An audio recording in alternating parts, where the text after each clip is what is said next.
And before this video begins, I'd just like to give a special thank you to my Asban Team level patron, Fowl and Cortez. Thank you for supporting the channel. Wallace and Gromit. You know who I'm talking about. The iconic British man and his dog, whose wacky inventions and hijinks have earned them a spot amongst the most iconic exports from this accursed isle. Whether it's the Grand Day Out or the Wrong Trousers, this claymation odd couple has won the hearts of audiences for decades. And probably also that one guy on Twitter who loves to know everyone's favourite cheese.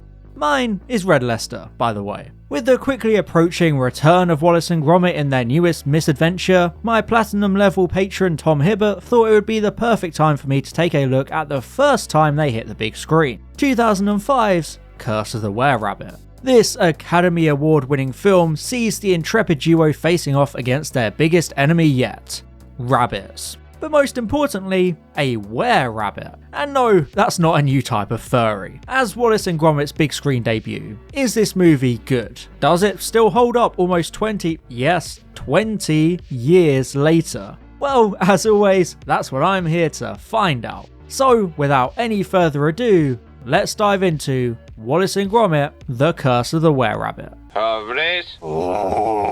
Cheeky boy.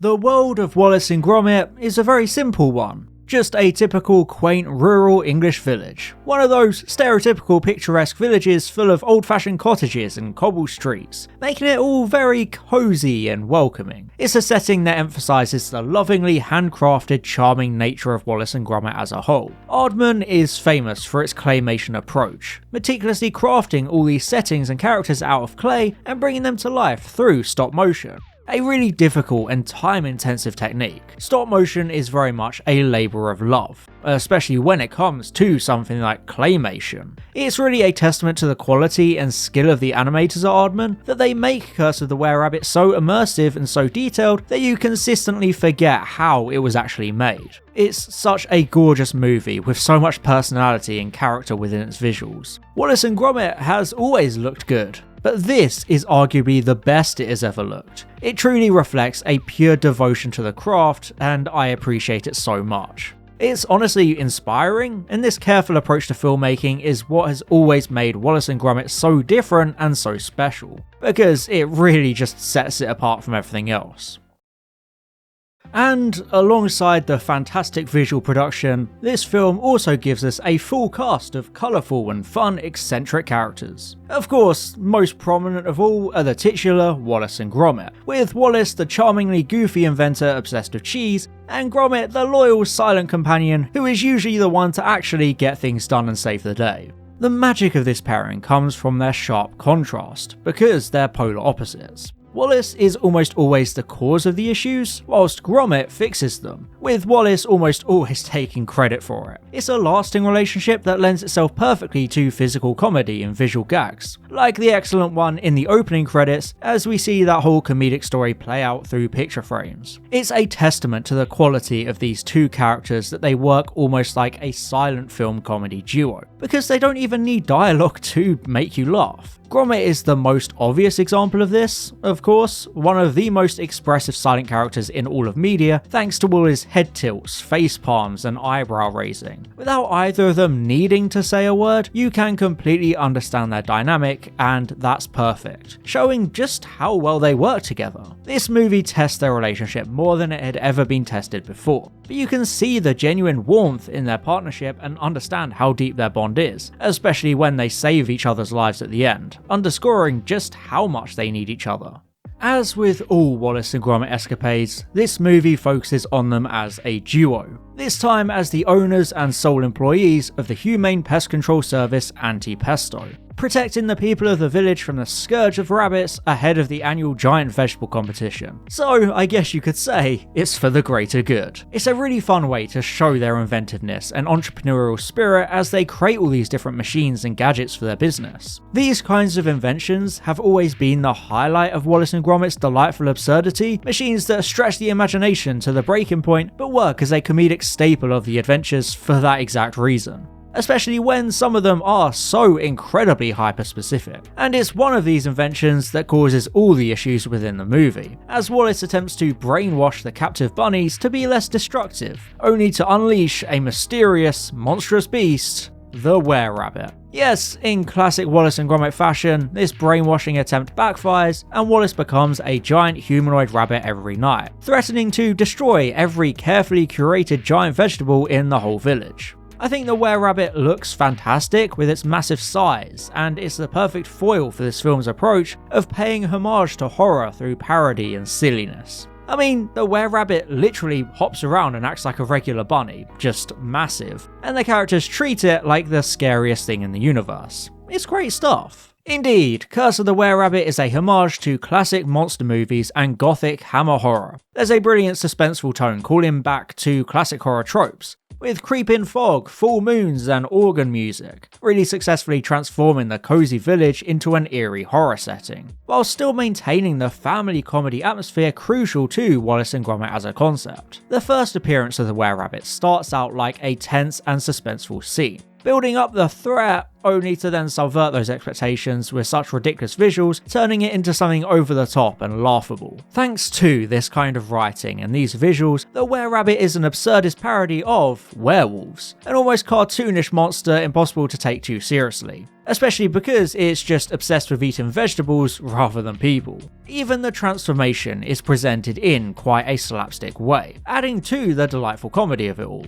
I just love how this movie plays with both comedy and horror. The chase scenes are fantastic, and once we know the were-rabbit is Wallace, we get a lot of great moments as Gromit tries to warn him or stop him. It's really just a fun parody of traditional werewolf narratives, whether you're familiar with the genre or not. You can't help but enjoy it as the central monster of this hammer horror pastiche.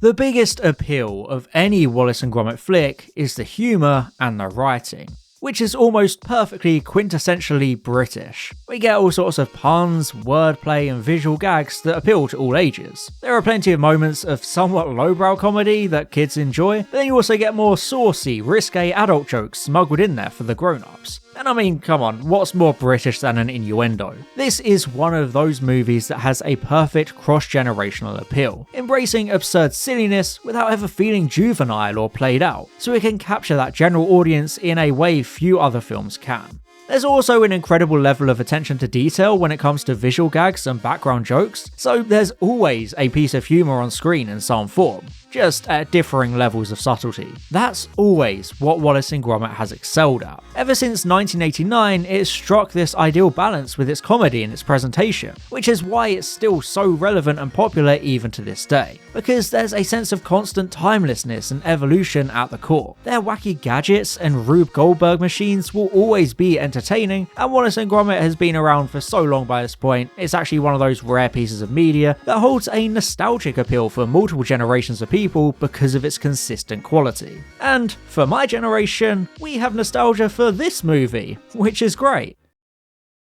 Another big strength of this movie is the colourful cast of characters I mentioned earlier. The village feels full and richly populated with all these residents, each with their own hopes for the vegetable contest. They're all exaggerated stereotypes of British small-town eccentricity, working as both individuals and as a collective comedic mob group because of this single-minded dramatic obsession with vegetables and how easily they're panicked. They react to the were-rabbit like it's a serious horror slasher akin to Freddy or Jason. Even though their lives aren't in danger, it's just their pride. Well, to be honest, I guess that's what it's like to be British, isn't it? But amongst all these comedic figures, we have the main side characters of Lady Tottington and Victor Quartermain. Lady Tottington is an interesting subversion of the typical village aristocrat. Usually these characters are villainous and want to destroy the village to build a car park for their crocodile or something. But Tottington is actually a very gentle, kind-hearted, heroic character, which makes her the perfect love interest for Wallace. If you even need a love interest in Wallace and Gromit, which I don't think you do, but that's a different can of worms. They have a nice romance story throughout this film, which works well, and she's also the personification of the film's ethical dilemma between respecting nature and destroying or controlling it. She's a bit of a moral compass, but Victor Quartermain is the polar opposite. He's a delightfully hateable, pompous sleazebag, obsessed with winning the love of Lady Tottington and defeating his rival, Wallace. I love Quatermain as this villainous hunter with an inflated sense of self-worth, an ego wonderfully contrasted by his constant failures. Victor and his dog are a great evil version of Wallace and Gromit, providing a solid mirror image of sorts, especially because Victor represents that desire to destroy nature.